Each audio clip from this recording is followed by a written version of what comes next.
My name is Mark Elliott, and together with Peter Bohl and Bill Kirby, I'm one of several historians at Harvard who specialize in the history of China.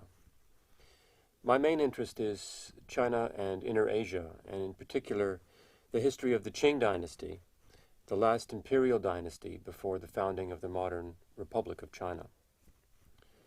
As part of this course, Professors Bohl and Kirby have asked me to present a few lectures on the history of the Qing, of which this is the first.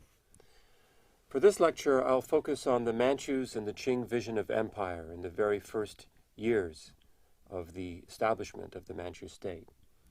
Here I want to ask, who were the Qing founders, the Manchus? And what was their vision of empire? What did they have in mind when they undertook to develop the political and military structures necessary for the conquest of China? But before I describe the rise of Manchu power in China, I want first to provide a larger historical context for thinking about the Qing by laying out some of the features of a particular imperial type, what is sometimes called the Conquest Dynasty. You may recall Professor Bohl discussing the salt and iron debates of the Han era. In those discussions, when the Lord Grand Secretary was asked why state monopolies were necessary, he responded by saying that the money from those monopolies was required to supply the army and defend the border in the north against the barbarian.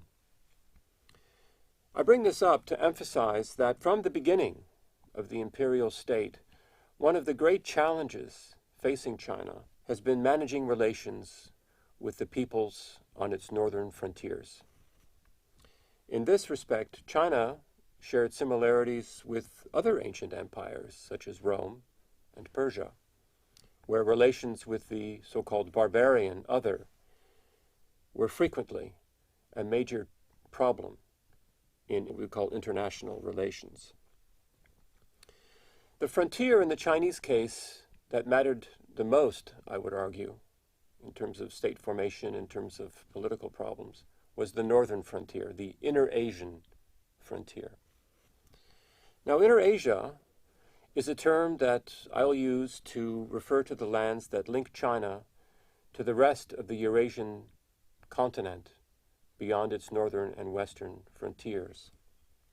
This includes Manchuria to the northeast, what is today northeast China, Mongolia to the north and northwest of the Great Wall, eastern Turkestan, or what is modern Xinjiang, the northern part of modern Xinjiang, and the different Tibetan regions in Amdo, or modern Qinghai province, Kham, or western Sichuan province, and the central part of Tibet, the Tibetan Autonomous Region today. The ethnic makeup of these areas, their religious, linguistic, and cultural structures, and their economic, social, and political practices were all very different from those of China, as well as from each other.